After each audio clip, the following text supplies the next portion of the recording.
technical difficulties. Don't say that, Toxic. Don't put that on me like that. I'm 4 just kidding. letters.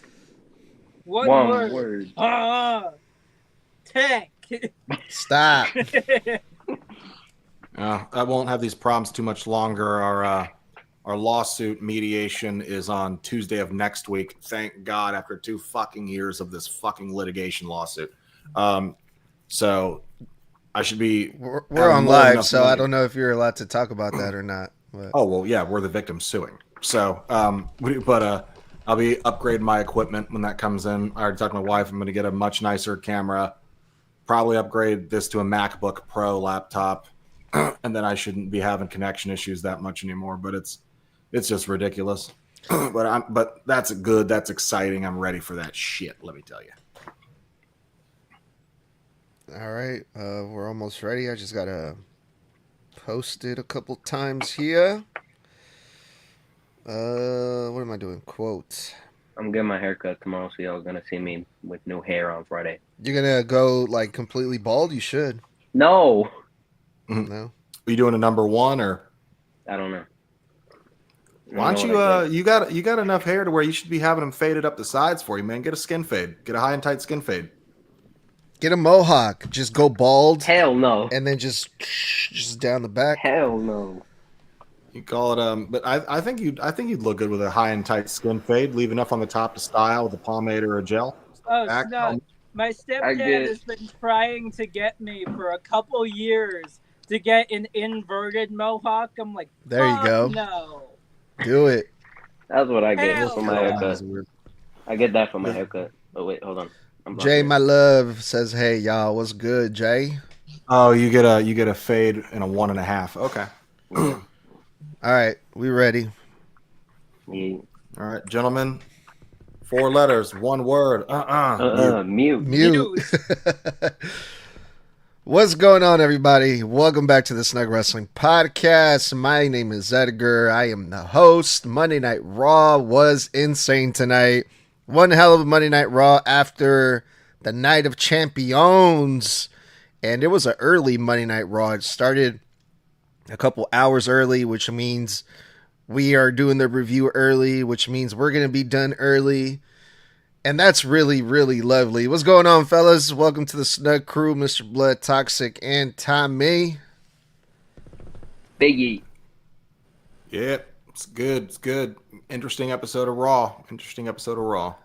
We they are did headed it early because of the fact that they were pre-recording SmackDown, so they can have family time for the 4th of July. So that is why it was early. So wait. So Monday Night Raw was early today because of the 4th of July? Because they are pre-recording SmackDown for that, yes. Oh, they're pre-recording SmackDown tonight? Yes. Oh. That is why it was like 2 hours early. Oh, that's right. God damn it. Okay. 4 letters, 1 word. Spoilers. Yeah, for real. There's probably going to be a whole bunch of spoilers from the people in the arena. That's pretty crazy, though. The people in the arena, they're getting 2 shows tonight. Yeah. I mean, we already kind of had a spoiler in the reports. I want to say it was Friday or Saturday. I had already seen the report that it was going to be Io Sky versus Rhea at Evolution. That I had already gotten spoiled on that. They were like, oh, yeah, it looks like they're gearing up to have Io go up against Rhea, even though it's basically another title match that we just had at WrestleMania. And it's like, you got no one else. Yeah, that was the opening segment for Monday Night Raw. Yeah. Which we're going to go over in a little bit here. But yeah, 4th of July is on Friday. So yeah, that makes sense. And I actually don't mind if we get spoiled on Friday because I don't think I'm going to be able to watch SmackDown on Friday, unfortunately, fellas. So on behalf of the entirety of Snug Wrestling, I would also like to say a quick happy birthday to the American Nightmare, Cody Rhodes, since today is in fact his birthday as well. Oh, happy birthday to the king of all kings of the ring, Cody Rhodes.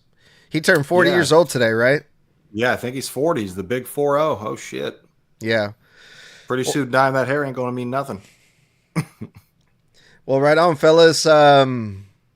Yeah, so let's get into it then. I think we pretty much we covered everything that we needed to outside of the show.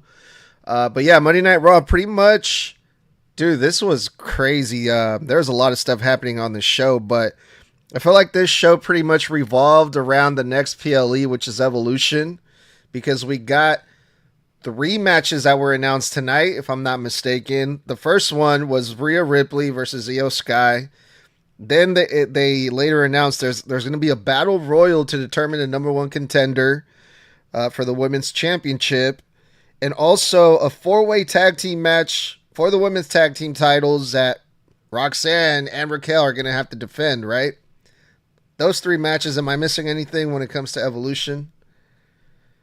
So then let's get started with that. The opening segment, Rhea Ripley versus and Io Sky were face to face.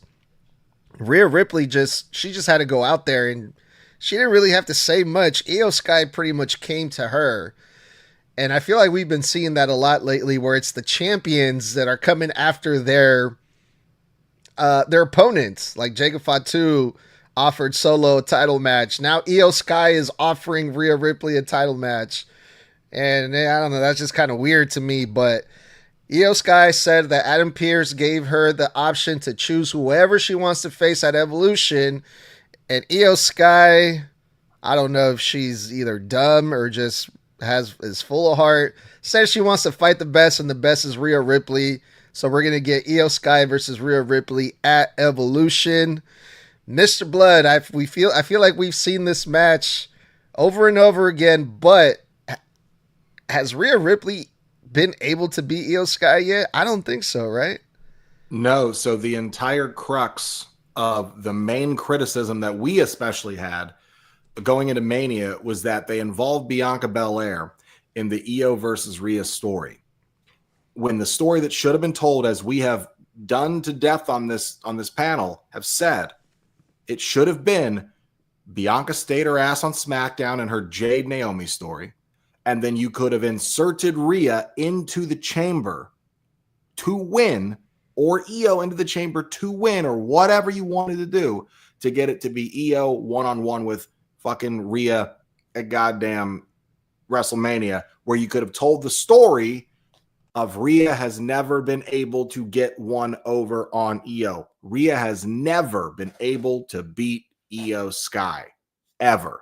That should have been the story. And now I think for the 3rd time this year or the 4th time this year, we're doing this again. And I'm kind of like, it could have, I love Rhea Ripley, adore Rhea Ripley, and I really love Io Sky. But I feel like anybody else should have been chosen for this match. I would have been fine if we took a break on Rhea in the title picture for months, refreshing her up, put her in the mid-card division, have her really spice of that IC championship division. She doesn't always need to be the top of the top. Do what Becky's doing, building up the mid-card division with freaking Bayley. Do that. This should have been time to spotlight someone else, in my opinion. I also felt like their promo against each other were incredibly weak.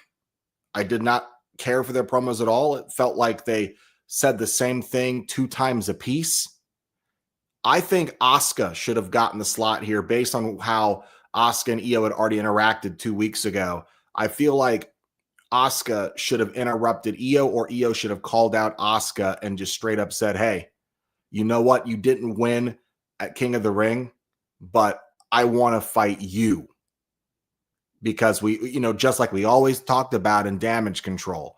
And then I want Asuka to say one more time, we're not in Damage Control anymore. You're on. That would have been better.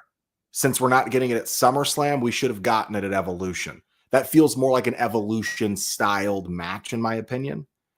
But it'll be a great match. That's fine. But if we're getting it here, I think Rhea just needs to take it the fuck off of Io. And then it's going to be probably Io versus whomever, Rhea versus whomever at SummerSlam. But I'm kind of tired of Io being champion. Got a couple comments here I'd like to read off really quickly. Shout out to Ragnar of Odin. Hey, Snug, Mr. Blood, and others. What up, Ragnar? And Colin C says, same with Charlotte. Put her in the mid card. Go ahead, Toxic. I actually wasn't expecting. I thought Rhea was mainly going to talk about the match with Raquel at Night of Champions, but I'm actually glad we're getting Rhea versus Io. What feels like for the fifth time. Maybe actually is the fifth time. But really no thoughts about it. Just I'm with Blood. I'm tired of seeing Io as champion. Love Io, but I just don't want her to be champion anymore. Same thing with that was my thoughts with Zelina Vega. I liked her, but I was getting tired of her being champion. To be completely honest, the timing for Io Sky even becoming champion in the first place was completely off. Rhea should have stayed champion and then had Io in the chamber or whatever and have those two at WrestleMania instead of the fucking triple threat that we already got. It was not a good triple threat.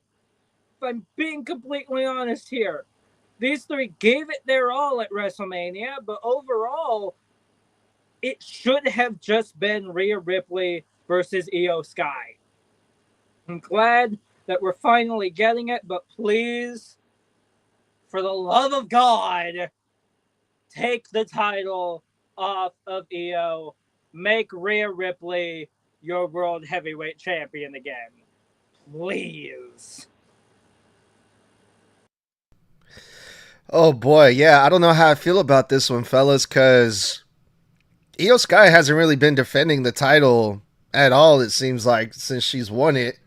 I mean, I can't even think of one title defense that Io Sky has done. So, in a way, it would be kind of shitty if, like, come Evolution, Rhea Ripley beats Io Sky, and then Io Sky just feels like another transitional champion in a way, because you get one match and then boom, you lose it just like that. But also, on the other hand, it's Rhea Ripley. Who would you rather see as champion, Rhea Ripley or Io Sky? So, I don't know. But also, I mean, can someone look up real quick how long or how many, if Io has even had any defense since Mania? Because I can't think of her last defense outside of Mania. She's been champion for nearly 100 days. And that means she's only had, what, one defense inside of a 100-day reign? I was there at Mania, and I couldn't even remember. Io she Sky won defended it like the month before. Okay, so I'm pretty sure she hasn't defended it since. That's a problem, right? Like near 100-day reign, one defense, and it was at Mania just weeks after you won it. Bro, we're hitting the 2-month mark since Mania, bro. Almost freaking 3.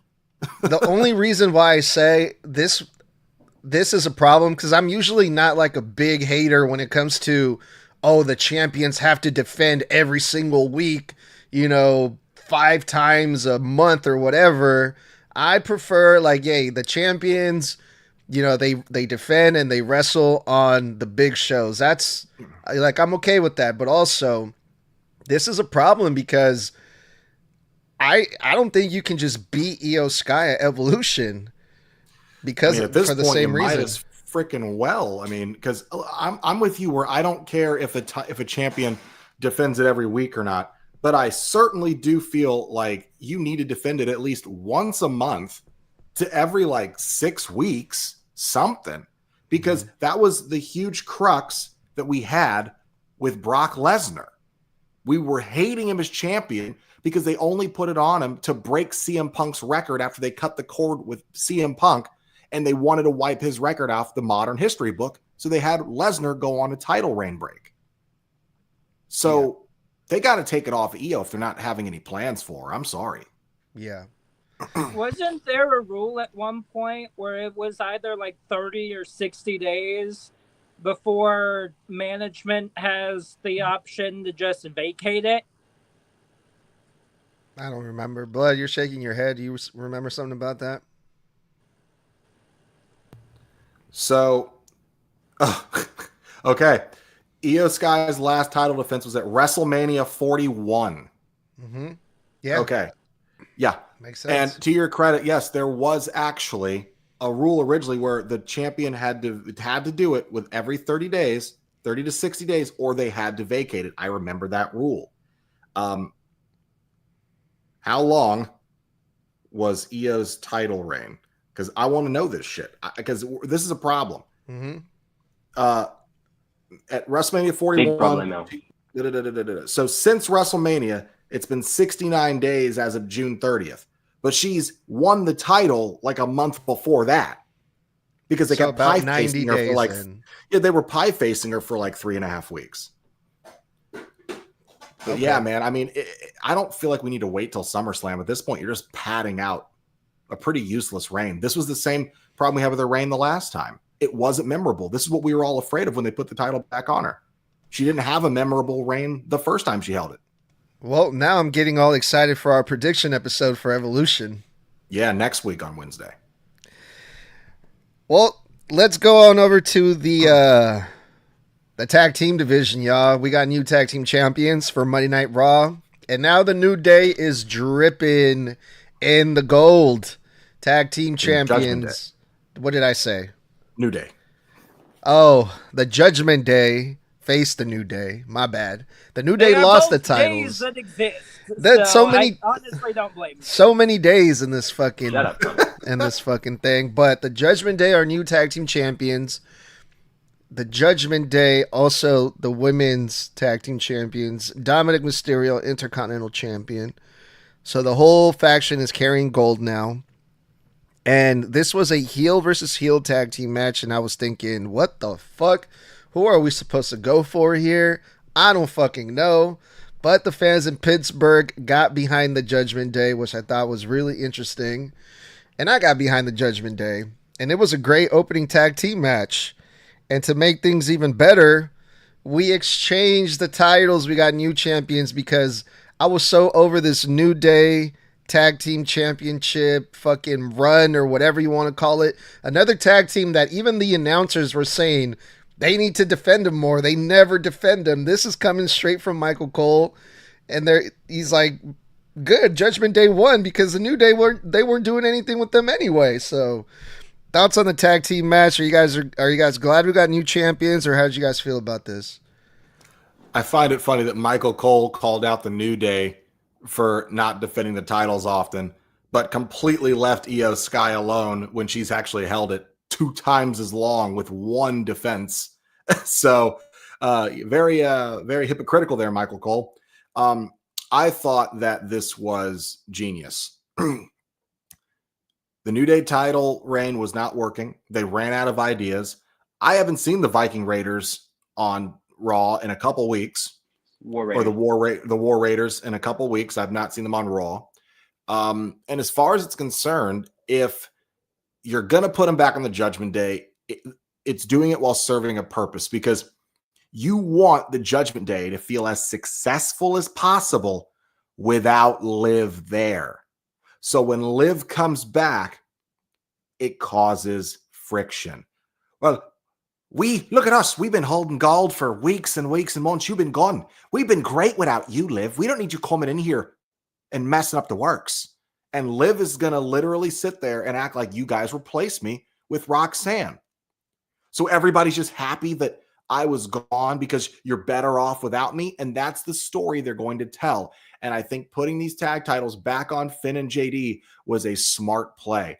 And just like I said, just like we agreed, Roxanne replaced Liv in the tag title scene. I remember we said this a couple weeks, we were talking about it. I was like, dude, I already know what they're going to do. They're going to do X, Y, and Z. And now they've automatically made Roxanne a champion. Her first championship on the main roster was given to her, not even earned.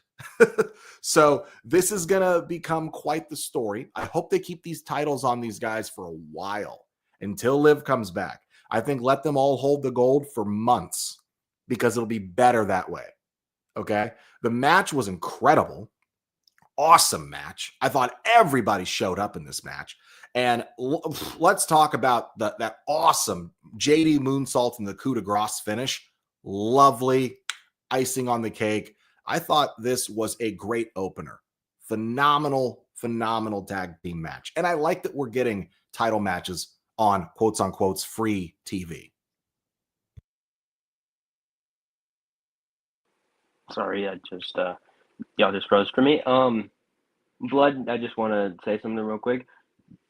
Roxanne's new position as Raquel's partner, it's going to be not just given to her, it's given to her for now. But that's why the Evolution match exists, so she can actually earn it and not just, oh, here you go. Liv's injured, you can have it. But I'm stuck on what I think about the Judgment Day holding the titles again, because the New Day and the Judgment Day had similar reigns. Only defended them like once. So it's going to be like that KSI meme where it goes, yes, yes, yes, and then no, no, no, fuck. It's going to be like that. So I'm stuck on what I feel about the Judgment Day as the new tag title or tag champions. Holy shit. Yeah.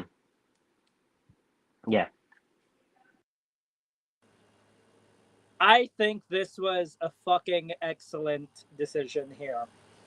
As much as we all kind of wanted the New Day to become tag champs, kind of like we did with the Street Profits, they just did nothing with them.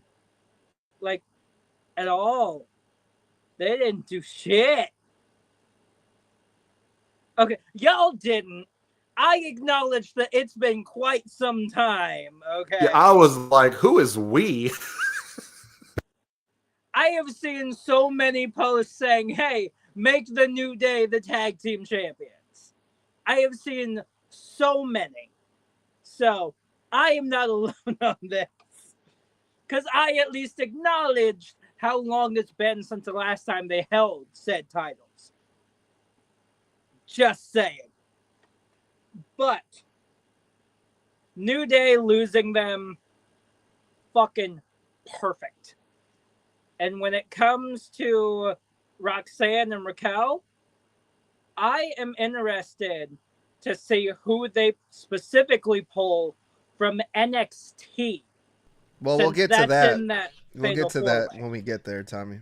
But we'll get there.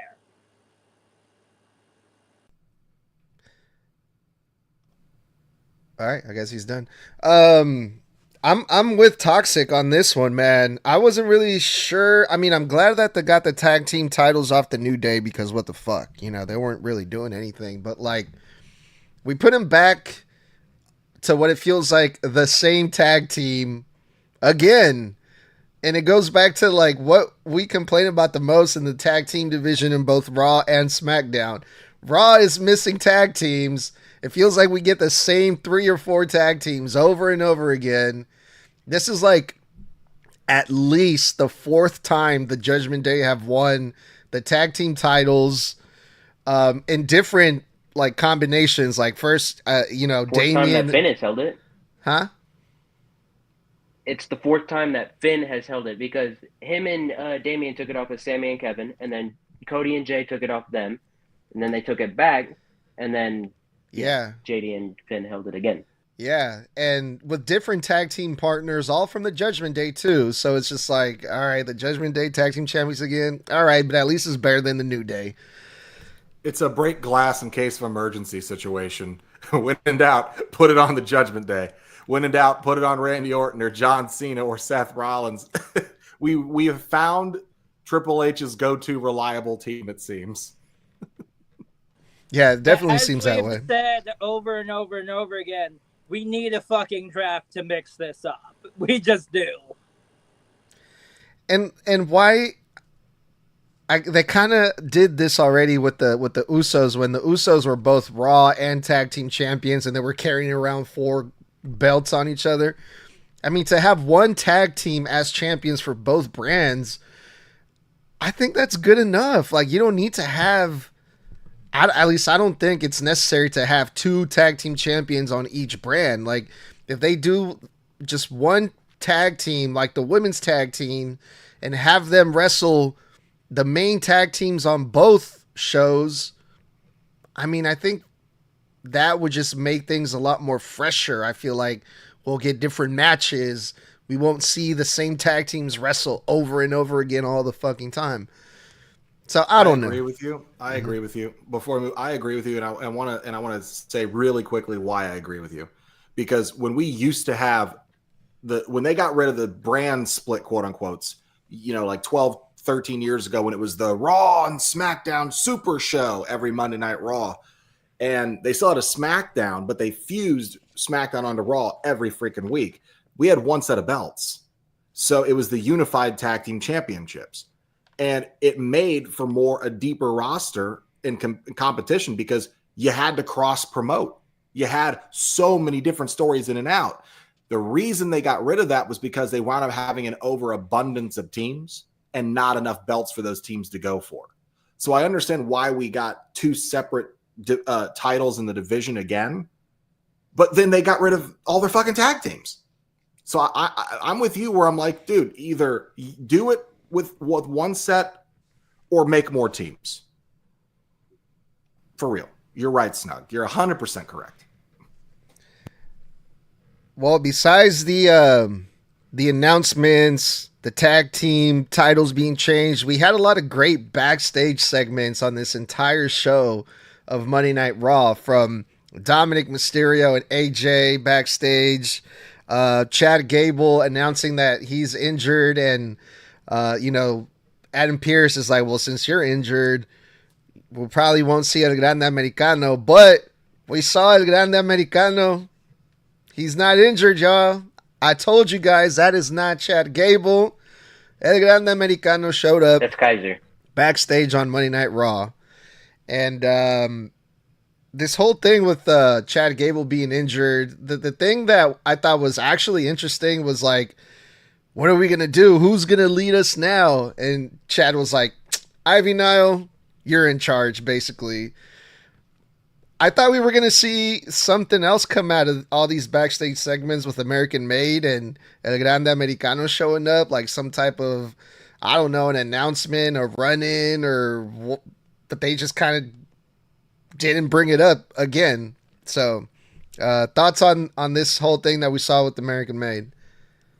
I like that Ivy is the one in charge to kind of keep the group afloat, because Ivy and I've been saying this, I've been watching Ivy since she debuted in NXT in the pandemic. I've been a massive fan of hers since day one. The creeds, they've made too goofy for either of them to feel like a leader. And if Chad's gone, and out of the 3 people in the group remaining, 2 of them are a team, it makes sense that the one that's in the singles division should be the leader, to keep things, where it feels kind of even. I feel like they need to drop a lot of that goofiness that the creeds have going with them, especially the thicker creed. He's just too fucking out there, and they need to stop letting him open his mouth. Brutus. They need to stop letting him open his mouth, I feel like, because he's kind of ruining some segments, in my personal opinion. But we've been seeing Ludwig Kaiser loom in the background for weeks and weeks now in these segments, and he was looming there again earlier tonight. And even you, Snug, took a screenshot from earlier and posted him right behind them in frame on Instagram. Go follow us on Instagram at Snug Wrestling. And all of a sudden later, we see this new El Grande Americano show up, but pause ahead of time. I know Ludwig Kaiser's chest anywhere. So I've been a massive fan of Ludwig. Whoa, blood, pause, man. I already pause. said, shut your mouths. I already said pause. And I've been a fan of Ludwig's for years now. Massive fan. But we all know that's Ludwig. It's his exact stance, his exact walk, his exact muscle tone. Unless it's Chad Gable with a growth spurt and then he got on Ozempic to lose all of his muscle mass. That's not the regular Americano, because Chad's under 6 foot, Ludwig's over, and that Americano is now almost a whole head taller than the last time we saw Americano. I don't know how I feel about this, it being Ludwig. Even jokes aside, when we know it's Ludwig, I don't know how I feel about, we haven't seen him in months. They're finally putting him back on screen, and it's in this comedy character MacGuffin role. I don't like that. I thought we should be injecting him back in the mid-card division where he's a threat. He needs to be a major heel. I don't know if this is the move, but it's too early to tell to see what the point of this is. But those are my thoughts. I think this was effective for the most part. Yeah, no jokes here. Holy crap, stutter much. Yeah, we all know that's Kaiser. Like we all knew that it's also Gable. There's two. There's two. There's not just one. There's dos. There's dos of them. So, yeah, I agree with Blood. Stutter much? Holy crap. Yeah, I agree with Blood. Kaiser should be back in the mid card scene, and I would love to see Dom versus Ludwig. Just them two. No interference from Judgment Day. Them two. Yeet. Completely agree on that. But when it comes to a Grande Americano, unless that's Chad Gable Kaiser. on stilts, no. Because you're over here looking at him compared to Ivy Nile, and he is now towering over Ivy Nile compared to him being around the same height before. So it is very clear that that is Ludwig Kaiser. There's no way it's not. Even the mask fit differently than it did on Chad Gable. It was a completely different person underneath that mask now, and it's absolutely Ludwig Kaiser, for sure. I would really like to see him more on screen, if I'm being completely honest. I mean, yeah, he's been in the background quite a bit, but I want to see more of him. Like, come on. He is absolutely a threat, and he has shown time and time and time again to be an absolute threat no matter where you put him. When he was in the tag division, he was a threat. When he was in the mid-card, he was a threat. Like, he was a threat no matter where you put him. I want to see more of Ludwig Kaiser. He deserves way better than just to be randomly put in the background in backstage segments. So all of a sudden, you guys are some type of fucking detectives and shit, right? All of a sudden, you guys are like, oh, this guy's taller. Oh, this guy's... Shit. Yeah, you guys are on that Scooby-Doo shit. Look, I'm not saying it's Ludwig Kaiser. We don't know. I don't know if it's Ludwig or not, all right? We don't know who it is, all right? But if it is Ludwig Kaiser, I don't know. But if it is, why? I don't understand why they would do this for Ludwig Kaiser, knowing the type of character that he has in the WWE. Like, he's serious, he's a heel, he's an asshole, and El Grande Americano, he's also technically a heel going after the luchadors, but what does Ludwig have to do? What's his beef with the luchadors? Like, how does this all even make any sense? That's the thing. I was literally about to say Penta. Two things here. One, it's Ludwig. In German, V's are W's and W's are V's. I don't give a I don't give a shit. It's called a Volkswagen. But it's in the second point. Not in America. Is that and the second point, he knows about Germany. And the second point would be, it kind of feels like isn't this something that you feel like Vince McMahon would have done? Taken a great up and coming talent he's booked originally as this insane threat, incredible in the ring that he's put all this pedigree behind, and then keep him off of TV to repackage him as a comedy gimmick character? Does this not feel like something Vince McMahon would have done if he was booking Ludwig Kaiser? I don't know, but they better have a good fucking explanation or a good reason to do this, and this better be good for the sake of Ludwig Kaiser. For real. Because it's given Rusev Day. Originally, this huge, amazing, crazy monster packaged like that for 3 years, and then all of a sudden, now he's shaking hands and kissing babies and goofy and having a guy sing his entrance theme. It feels like a Vinceism. I don't know if Triple H is having a late life crisis, but I don't know if I like this or not, bro. Neither do I. That's why, like, I'm a big believer of just wait and see. You know, we'll see what happens, and I hope this works out. And I'm the biggest El Grande Americano fan. I saw him wrestle ever since I was a kid in Mexico with my grandpa, right? Cap. I'm the biggest fan of them all, but I just don't get this. A fucking migraine here. Like, shut up with that shit. I mean, he's a real Mexican icon. El Grande Americano is. So I hope that this leads to something really entertaining and great for the boy Ludwig Kaiser. Cap. I will say as well that a different backstage segment, I will absolutely give props for Sami Zayn still going out there after that brutal We're not there yet. Yeah, we're not there yet. We're not there Tommy, yet. Shut up. We're not there yet. Spoiler, Tommy. Spoiler, slow your roll, all right? I was mainly going for that backstage segment portion. Shut up.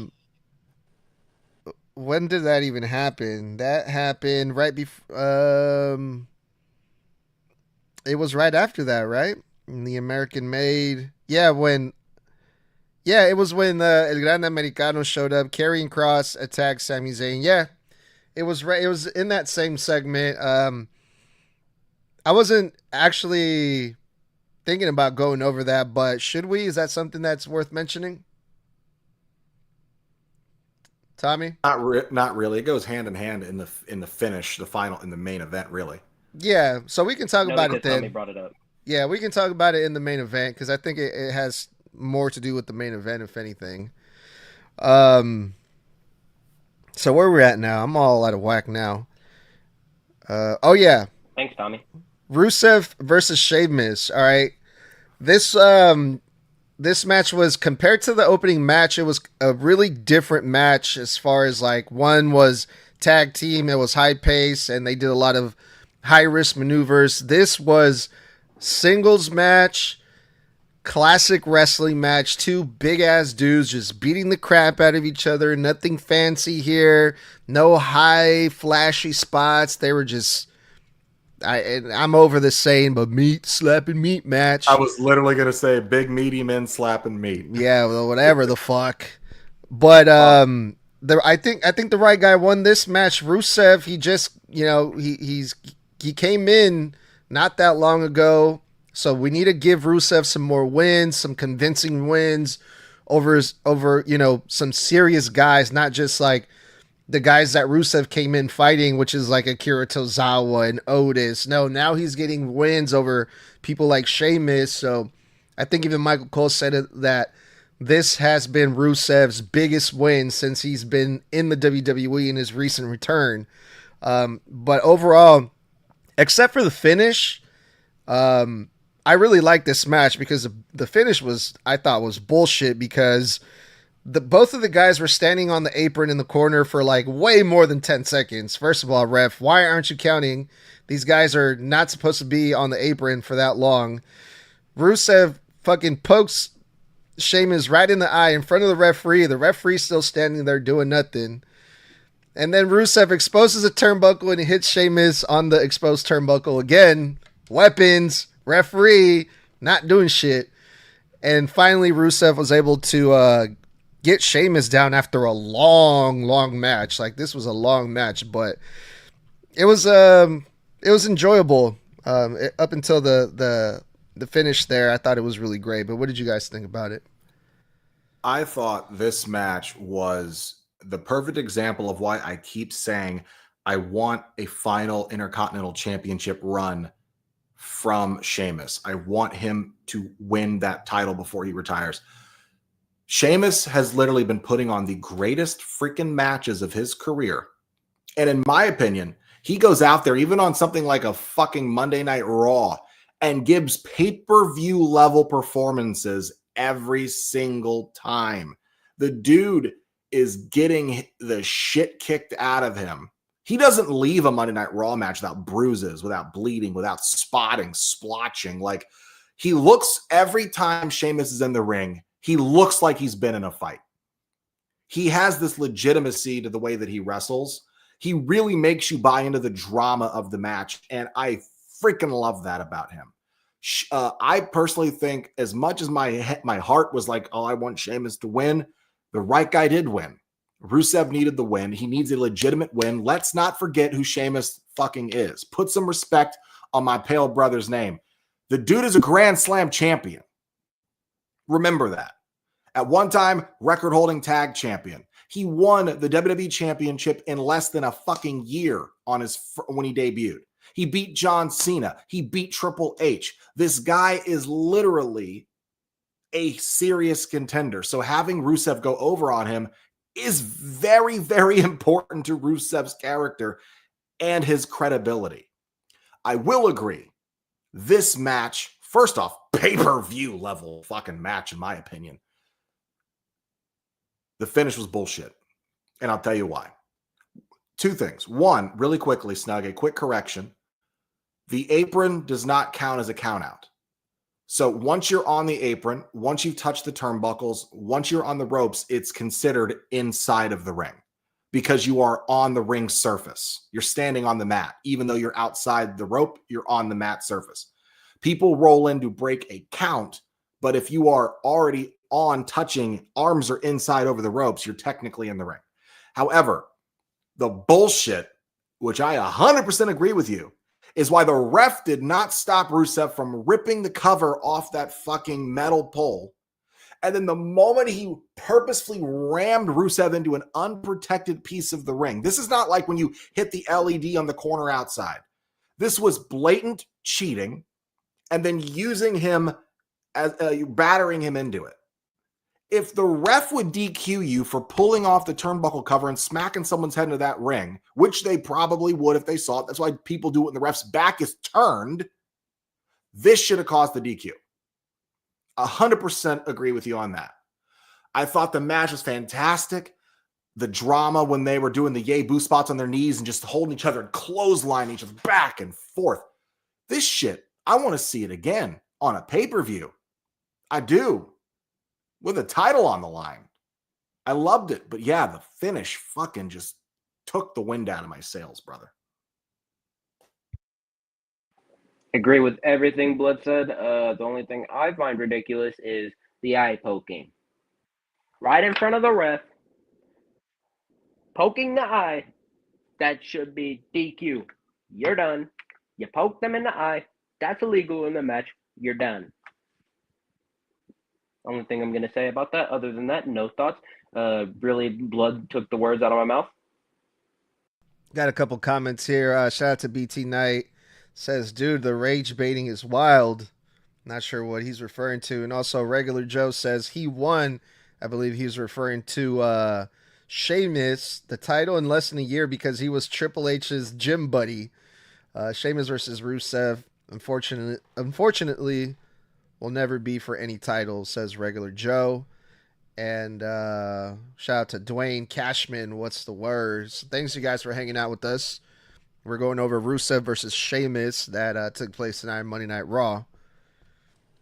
Yeah, I'm with Toxic. The whole thumbs in the eye shit. And all the ref had to say was, hey, keep your hands out of his eyes. Like, no. Stop it. Right now. Fucking DQ him. That is how it's supposed to be. But I will also say something that Big E tweeted during the match. He said, this was about like 10, 15 minutes into the match. He tweeted out, I've seen all I needed to see. I want a best of 7. And honestly, I completely agree with Big E on this one. I truly do. Because these two, just tonight alone, put on a massive banger that should have been like closer to the main event, honestly. Like I honestly would have switched Bailey and Lyra with Rusev and Sheamus. I would have switched those. So yeah, I am absolutely with Big E on this one. Put a best of 7 on these two. Shout out to Monty Ice. What up? He says, "What up, Edgar? What's going on, Monty? We're over here going over the shenanigans and all the drama and bullshit that we saw on Monday Night Raw." And I say bullshit in a good way. I don't mean like bullshit like it was bad, like in a good way. Let's see what else we got. A couple more comments here. Refs have a lot of power, says Dwayne Cashman. Yeah, they do, but I think like the only good ref that actually I feel like actually gets shit done is Jessica Carr. You guys noticed? Bro, you she's the only one who actually gets in their grill for shit. Yeah. And also, yeah, shout out to Dwayne Cashman. That's my boy, current professional wrestler, actually. So he definitely has the in-ring experience to speak on how refereeing is supposed to go. But yeah, Jessica Carr, Edgar, again, you're hitting the nail on the head there. All right, where are we at now? Let's talk about Gunther. Gunther came out once again. Mr. Blood rolling his eyes already. We love Gunther, all right, here at Snug Wrestling, all right? Yeah. Gunther, he came out again to talk about Goldberg, and I'm like, all right. But I really like what Gunther had to say again, because he got cheered again for a minute, because he was saying, Goldberg, I'm going to expose him. I'm going to, play the long game with him. I'm going to make him have an actual wrestling match longer than 3 minutes. I'm going to blow him out. Pause. Hold on. Whoa. I'm going to blow him up. That's what I meant to say. Pause. Huge pause. I'm going to blow him up, get him tired, and I'm going to expose him, and I'm going to show the world that he never had it, that he was never good. And the people got behind that, but it wasn't until Seth Rollins showed up after Gunther asked, and after I beat Goldberg, then who's next for Gunther? My first initial thought was Seth Rollins. And Seth Rollins came out rocking a brand new black briefcase that reminded me of like the old classic briefcases that they had when they first started doing the Money in the Bank, just a black briefcase. So they brought that back, which I thought was lovely. And this segment went from Gunther talking about Goldberg to CM Punk chasing Seth Rollins out of the ring into the crowd, and then LA Knight beating up on Seth Rollins. So we have CM Punk coming after Rollins, LA Knight coming after Rollins, and also CM Punk and Gunther got a little bit into it there. So I think that could be the start of something between CM Punk and Gunther. But what was your guys' like main points, or that the things that stood out to you guys the most about all these things that we saw? Well, Snug, first off, interesting wrestling fan fiction talking about blowing people out and exposing them, and Gunther said he was gonna blow him out, or blow him up, Diddy's on trial, right? No, but what did Gunther say? No, I'm not making this up. I'm taking a Snug, you can join him. I'm taking quote from something that Gunther said. Hold up. No, don't even. I think he said the correct term in wrestling or for athleticism when you gas someone is they get blown up. Yeah, I'm gonna blow him up. He said, yeah. Right? Okay. But yeah. Sorry, that means that means you're super winded, you're swelling, you're. I know what it means, but it just came out so wrong. That wrestling fan fiction, brother. Oh, God keep it in the forums. But as far as concerned, I am a Gunther stan, always will be. I wish they weren't wasting his fucking time with Goldberg, because I feel like that's why I'm actually angry at this match. I feel like they're wasting Gunther's time. As far as it's concerned, I think they're cheering him because half the fans also don't want to fucking see Goldberg. I don't think it's just an online Discord thing. I think it's people are just like, bro, we thought we were fucking done with this guy 2 fucking years ago. Like, why is he back? Like, if it's your retirement match, great. Have it with anybody else. We're trying to move the the World Heavyweight Championship story forward.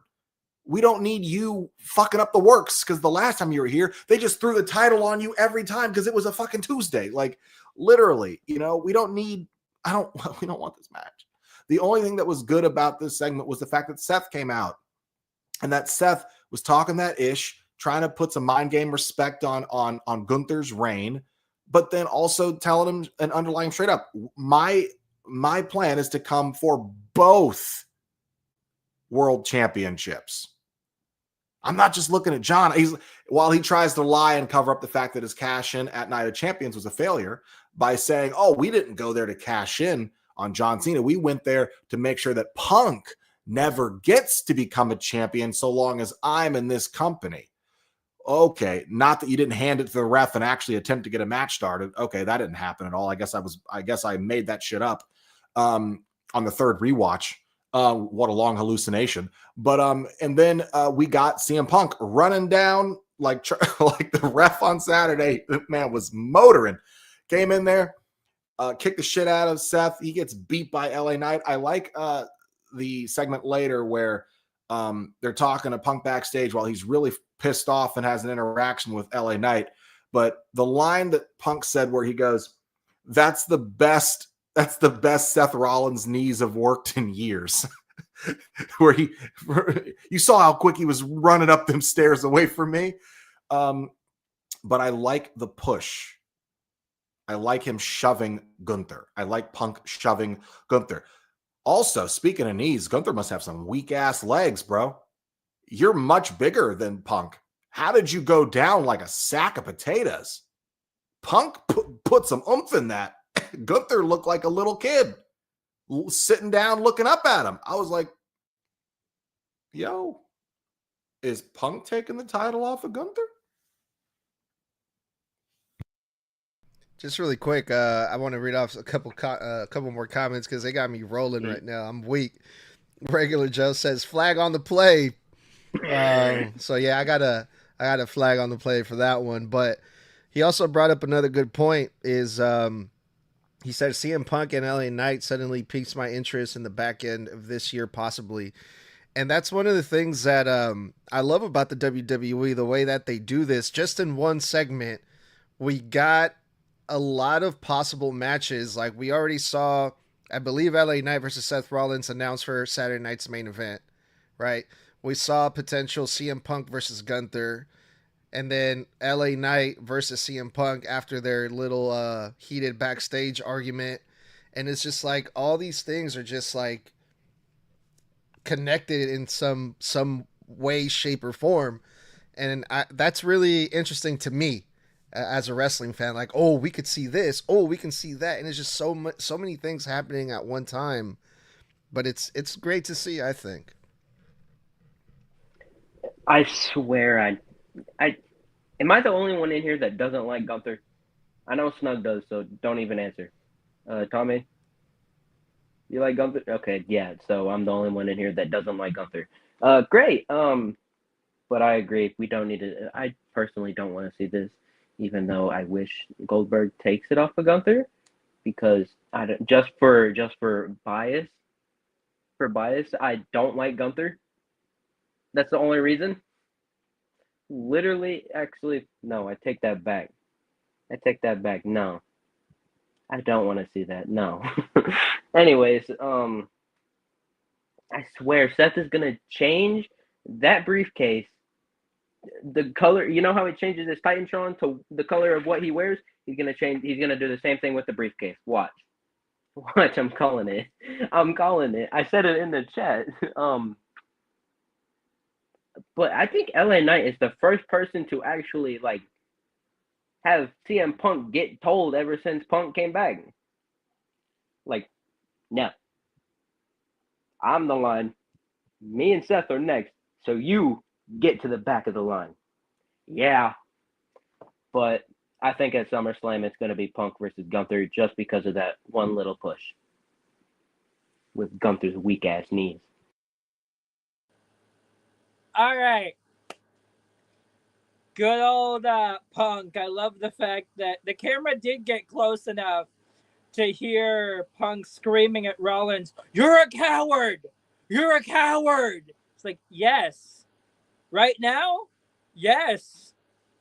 And then you've casually got LA Knight walking up behind Rollins with a bag of fucking popcorn in his hands.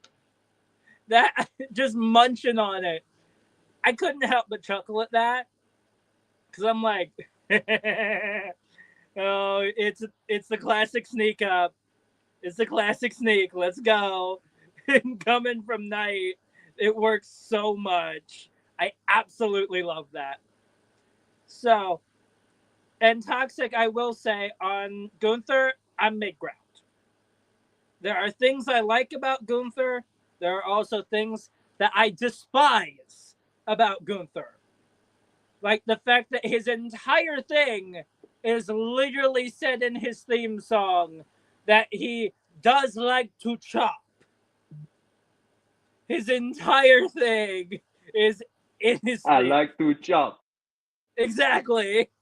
He loves to chop. That's literally in his theme song. It's his entire thing. So, my biggest thing with him against Gunther, him against Goldberg, is the fact that this should not have happened now. It should have happened 4 fucking months ago. Back in December at the first Saturday Night's main event, yeah. Yes. Back when that entire thing was relevant. Now, it is not relevant. The only reason why they're doing it is that a way it could start in Atlanta and end in Atlanta. That is the only reason why this match is happening. And I hate it. We got a little debate going on the chat that Mr. Blood, you probably have some words about this. We got Dwayne Cashman and Regular Joe. One of them believes that this match between Goldberg and Gunther needs a title, needs to have a title involved. The other one doesn't, and I believe that's something that we covered this already a couple times. I want to say, what are your thoughts on that, Mr. Blood? Just really quick before we move on. Well, I'm going to guess here and say Dwayne Cashman believes it does not need a title. Yeah. Okay. Yeah. See, because Dwayne, like me, understand how this shit should technically go because we're both wrestlers. But he's correct. This match doesn't need a title. They literally fucked Jay over just to put a little extra prestige on this match because it was Goldberg's last match, because Goldberg was always the champion and Goldberg was the bar setter for being a champion. Like, they only did this because they figured to get the most spotlight on Goldberg's final match was if it had gold involved. The last three fucking times they had championship gold involved when Goldberg was floating around the company, Vince had a wet dream and just said, I'm going to book Goldberg to hold a championship. And he literally buried fucking The Fiend is the worst possible offense next to freaking Dolph Ziggler, but The Fiend is the worst case scenario. They had Goldberg go up against The Fiend and The Fiend lost all credibility. Goldberg doesn't need it. He doesn't need it. So actually there's a correction, my bad. He's saying that he's not saying it needs the belt, Regular Joe, but it's acceptable and it makes sense for it to have a title shot. And also to Tommy's comment earlier that said this match should have happened 4 months ago. Should have happened 7 months ago. Apparently Goldberg was hurt during that time. He was unable to train, so that's one of the reasons why they're doing it now. Don't do it at all. Don't do it at all. No one asked for it. Exactly, just don't do it at all. No one asked for this. Yeah, it could have been a one-off segment. No, he could have embarrassed Gunther in the segment, and then Gunther goes on, and just leave it at that. No one was clamoring for this. All right, let's move on here for the sake of time because we got a couple more segments that I want to cover really quickly. Roxanne is not only officially part of the Judgment Day now, but it looks like she's going to be one half of the tag team champions after it was announced that she's going to defend the titles alongside Raquel Rodriguez. But they took a vote, and this was all Finn Balor's doing. He made it to the point where they had no choice. Even Dominic Mysterio alleged yes, accepting Roxanne into the Judgment Day and as tag team champions, but I thought it was just going to be, okay, Roxanne, we're going to put her with Raquel because so Raquel doesn't lose the title. She needs a tag team partner. Let's put her with Roxanne. But they took it a step ahead, and it just seems to me like they're just moving really, really fast with this because, oh shit, Liv Morgan's hurt, so now we got to speed up the storyline with Roxanne. So now she's in the Judgment Day and going to be defending the tag team titles. Just really quick, do you guys have any thoughts about how this went down? The segments backstage, or was it just kind of like, whatever? The only thought I have here is that I think it makes sense that Finn put it to a vote. That way, Liv can't really sit there and say that it was all Finn's fault.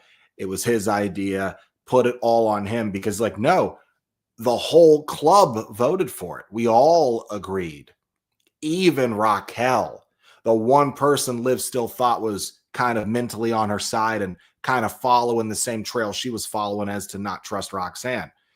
This will feed into that later betrayal that Liv is going to feel when she finds out that even Raquel voted for Roxanne to take Liv's place.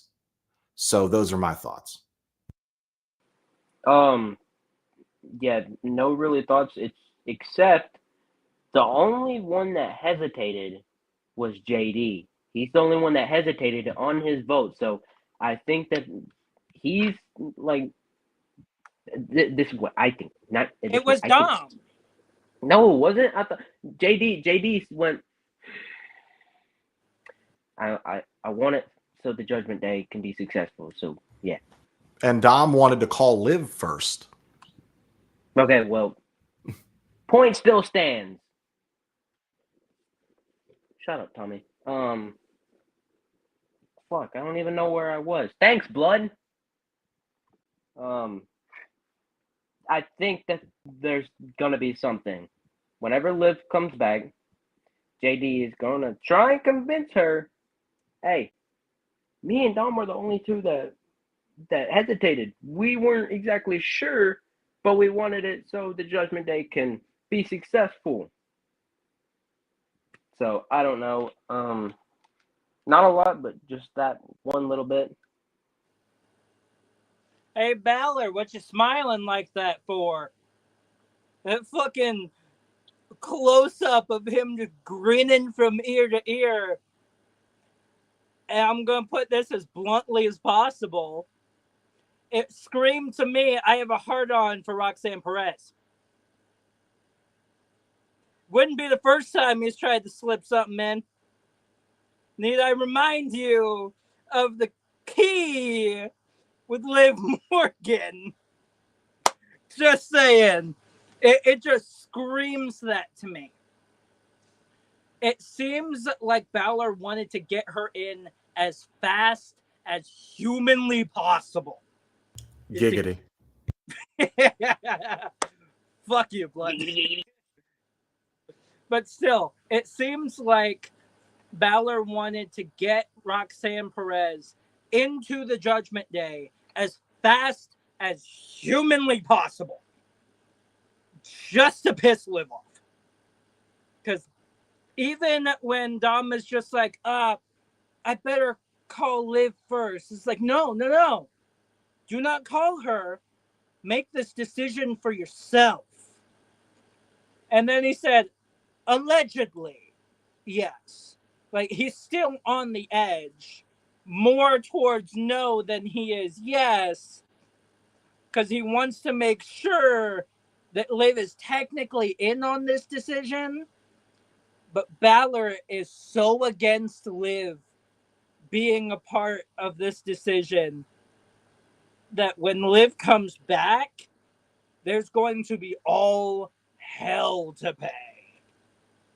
Yeah, what the hell is Finn's problem? Finn was the reason that Dom and Rhea broke up. He's the one that brought in Liv, right? And now he's bringing in Roxanne and trying to get rid of Liv. What the fuck? What's his deal? I don't know. But I think the biggest problem with him is that he's one of the original members that has yet to ever be seen as a leader. Everybody else has tried to lead around him, and I think that's his problem. He's always got a problem with whoever winds up taking charge of the group. Remember, the Judgment Day wasn't supposed to have leaders. We're all supposed to be equals. And you guys, since you won the title, you're acting like you're in charge. It's exactly what he said to Finn Balor. Exactly what he said to Liv. Exactly what he argued with Rhea about. Nice Sheamus impression, Blood. It wasn't Sheamus. That was Finn Balor. They're both from Ireland. Shout out to Elwood. Exactly what he said to Damian Priest, not to himself. Shout out to Edwood from the Heel Shit Podcast. What's going on, Elwood? He said, shout out to the Snug Crew. Yes, there's something going on with the vote. Something definitely is up. All right, let's move on because we're running out of time.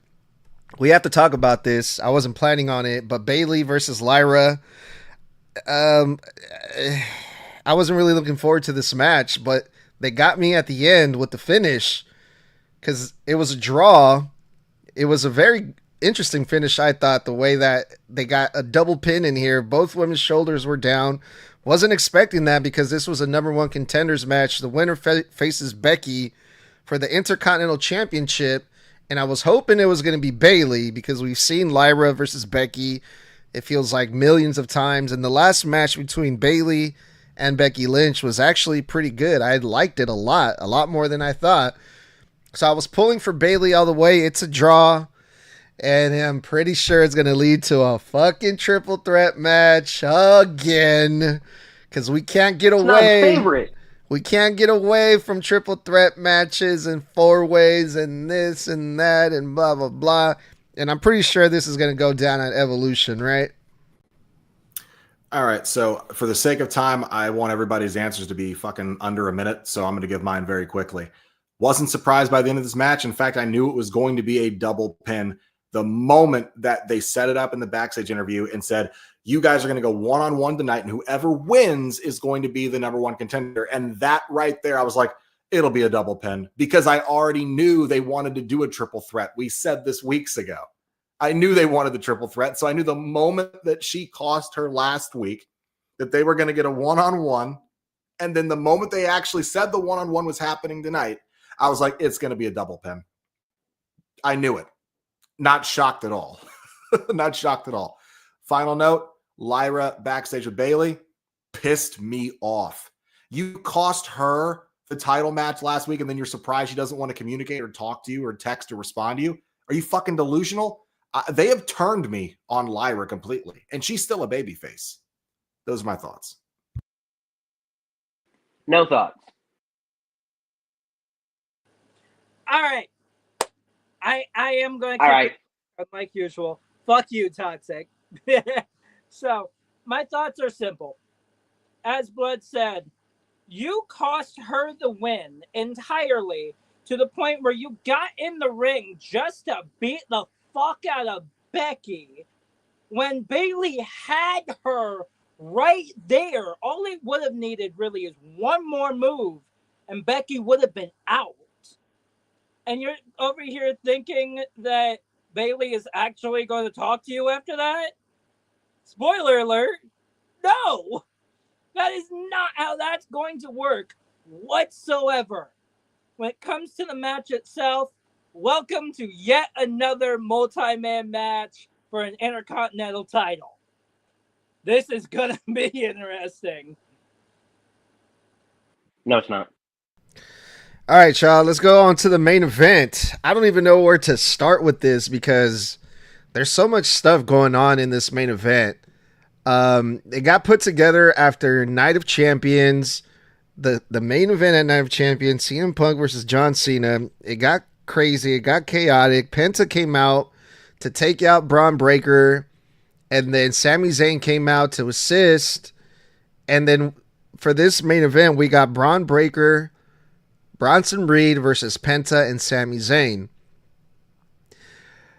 And I'm just, fuck, dude. Like, this is just, I just feel so overwhelmed by this because Penta has been getting involved with them, But this all went down at Night of Champions at the main event. And I like that we're seeing Penta being in that same position, with Sami Zayn. And then obviously this is Seth Rollins' faction that they're fighting. And they're going after Bronson Reed and Braun Breaker. It's part of the main event. Like, it's in the main event title picture scene with Seth Rollins and everyone. I'm just like, I guess I'm kind of confused about, like, what is happening here? What is going on with Penta going after Braun, the Seth Rollins guys, and Sami Zayn? And Sami Zayn got beat up before the match. Karrion Kross took him out, so he wasn't 100%. So they ended up losing. Penta and Sami Zayn ended up losing here. But what's like the end game here? Is everyone just coming after Braun Breaker and Bronson Reed? Are they just taking people out now? Like, someone help me understand this. So the crux of this issue goes back to the beginning of this year.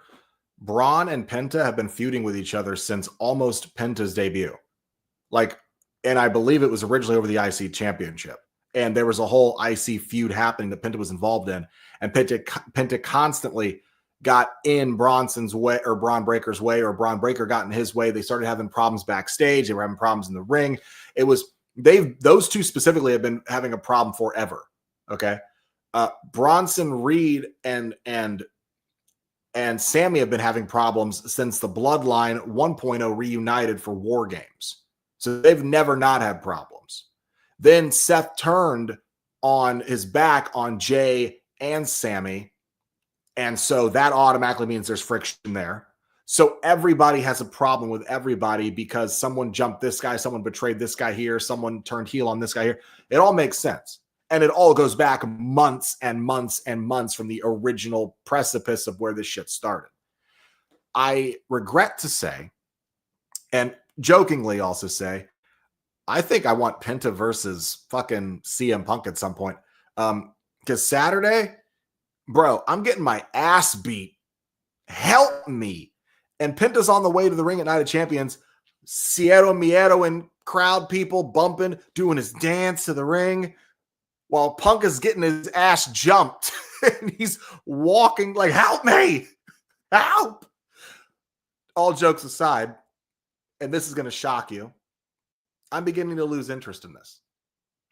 Because me personally, I am very angry at the fact that they have done what I feel has relegated Bronson Reed and Braun Breaker to overinflated security for Seth Rollins with no with no character development, with no perceivable difference between the two of them other than, hey, big guy 1 and big guy 2, go do my dirty work and bidding. How is this propping up the Brawns? How is this making them better?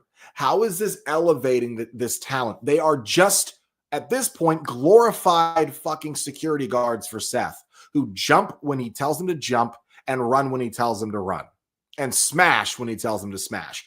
We haven't heard them cut promos in the rings for a minute. We haven't had them, tell us why you're just following Seth. You two could destroy him. Bronson already tried. So I'm losing interest in this because at first I thought this was going to be a really cool group, really cool feud. And I'm sorry, but now the story is losing its luster because at this point, all you're telling me is that this is here to build Seth, not Braun Breaker and Bronson Reed, the future of your company. So I'm starting to lose interest because I was already losing interest in Seth forever ago, as was everybody else.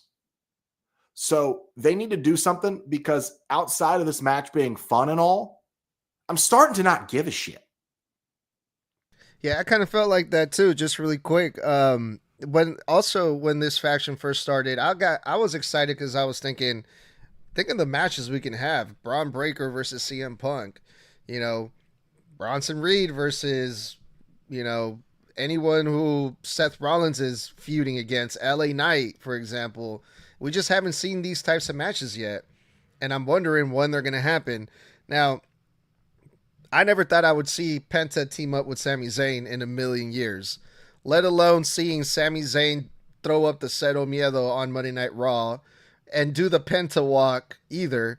It's cool to see them partner up, but it's just like the most randomest tag team ever. And I get it makes sense, because of the history that all these guys have against each other. There's beef there, but it's just like when you put it all together, it just didn't really seem to fit for some reason. I don't know. This main event was really weird to me. Blood, a quick correction.